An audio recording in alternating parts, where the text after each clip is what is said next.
سکھاتی ہے، تواضع حکم کو قبول کرواتی ہے، اور کبر حکم کا انکار کرواتا ہے۔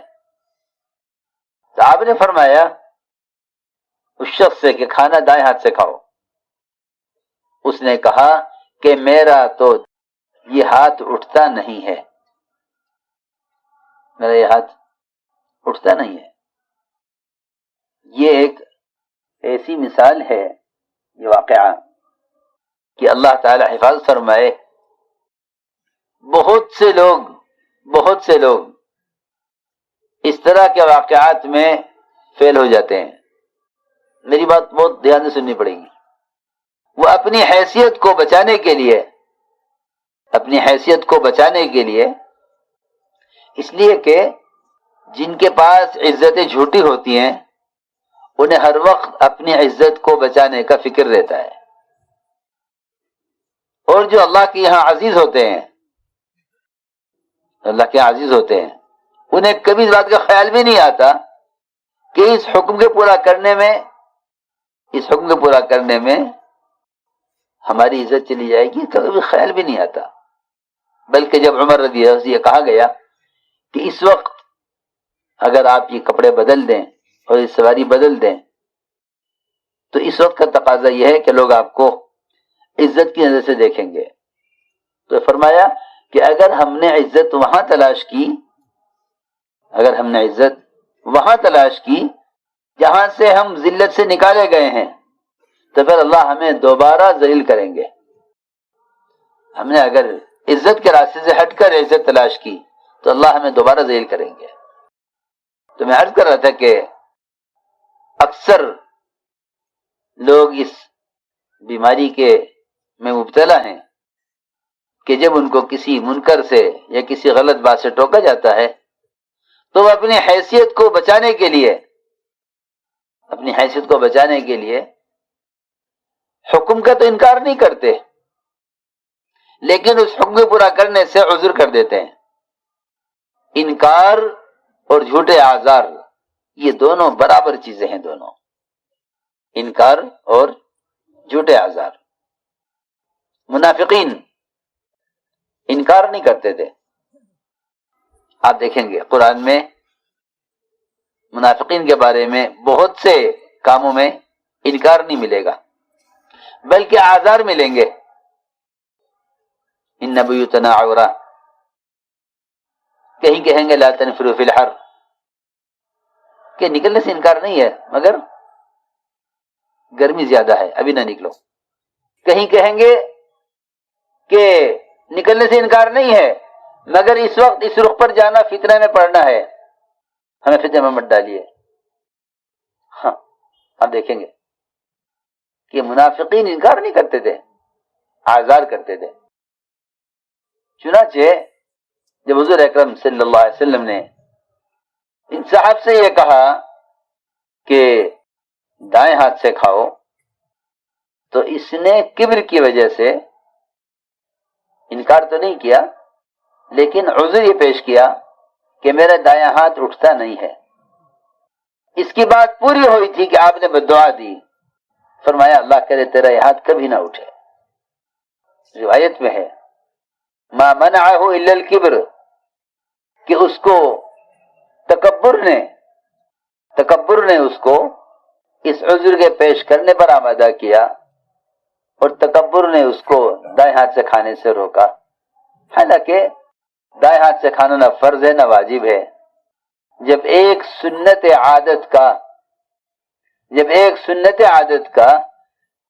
انکار کر دینا جھوٹے عذر کے ساتھ کبر کی وجہ سے ہاتھ کی قوت کو سلب کر لے، تو جو اللہ تعالیٰ کے احکام اور فرائض ہیں، اگر خدا نہ کرے اس کے لیے کوئی جھوٹا عذر پیش کر دیا تو پھر کتنی قوتیں سلب ہوں گی اور کتنی قوتیں ختم ہوں گی۔ میں نے یہ پوری بات سمجھانے کے لیے عرض کی ہے کہ اللہ رب العزت حکم لاتے ہیں کبھی حیثیت کے خلاف، کبھی حکم لاتے ہیں مزاج اور طبیعت کے خلاف، کبھی حکم لاتے ہیں معمول کے خلاف۔ چنانچہ اللہ رب العزت نے حکم دیا کہ آپ رخ پھیر لیجئے بیت المقدس سے بیت اللہ کی طرف. اس میں اب تک آپ کی اطاعت اور اتباع کرنے والوں کا امتحان تھا. چھٹائی ہوتی ہے. ہم دیکھیں کون اللہ کے رسول کی اطاعت پر ہے اور کون اپنے معمول اور اپنی چاہت پر ہے. تحویل قبلہ کی بنیادی حکمت یہ تھی وما جعلنا القبلة التي كنت عليها الا لنعلم من يتبع الرسول ممن ينقلب على عقبيه. ہم نے آپ کے رخ کو پھیرا اس لیے ہے ہم دیکھنا چاہتے ہیں کون آپ کو اتباع کرتا ہے اور کون قبلہ اول پر باقی رہتا ہے. ہم دیکھنا چاہتے ہیں. چنانچہ صحابہ آپ کے ساتھ ساتھ پھر گئے. ایک قسم ہے جو نیا حکم آنے پر یہ کہے گی کہ اس کی کیا ضرورت تھی, ایسا کیوں کیا گیا, معمول چل رہا تھا ایسے چلتا رہتا, ایسا کیوں ہوا.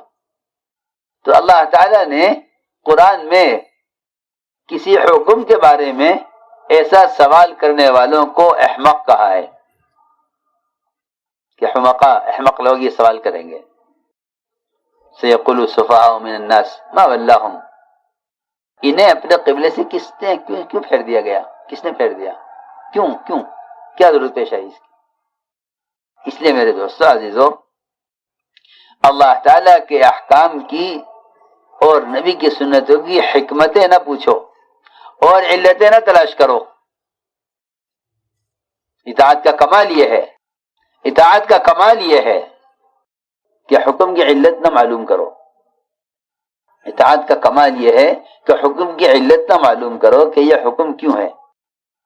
تو ہم نے عرض کیا کہ کہیں حکم آئے گا حیثیت کے خلاف, کہیں حکم آئے گا معمول کے خلاف, کہیں حکم آئے گا اچھے جذبے کے خلاف.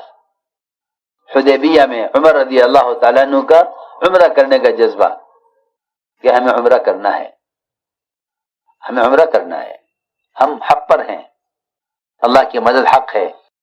حکم آیا کہ واپس جائیں, سنو, حکم آیا کہ واپس جائیں, حکم یہ آیا کہ واپس جائیں. تم اپنے اچھے جذبے کو قربان کرو حکم پر. ہمارے یہاں فتح اس کو کہتے ہیں. اس لیے فرمایا کہ حکم کو پورا کرنا جذبے کے خلاف یہ قربانی ہے, اور حکم کو پورا کرنا, حکم کو چھوڑ دینا خواہش کے مقابلے میں یہ نافرمانی ہے. اچھے جذبے کو پورا کر لینا حکم کے خلاف یہ نافرمانی ہے. اچھے جذبے کو چھوڑ دینا حکم پر یہ قربانی ہے. حدیبیہ یہ جذبے کی قربانی کا موقع ہے. عمر رضی اللہ تعالی عنہ یہ فرمایا کرتے تھے کہ کیا ہم حق پر نہیں ہیں, کیا اللہ کی مدد حق نہیں ہمارے ساتھ, کیا ہمارا عبادت نہیں ہے.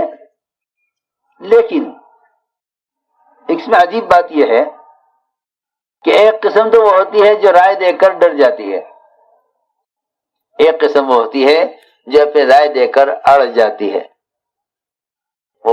یہ بہت سوچنے کی چیز ہے. ایک قسم وہ ہوتی ہے رائے دے کر ڈر جاوے. شیطان اپنی بات کہہ کر اڑ گیا. آدم علیہ السلام غلطی کر کے ڈر گئے. اور ڈرنے والوں کے لیے دوبارہ داخلہ ہے, دوبارہ داخلہ پکی بات ہے.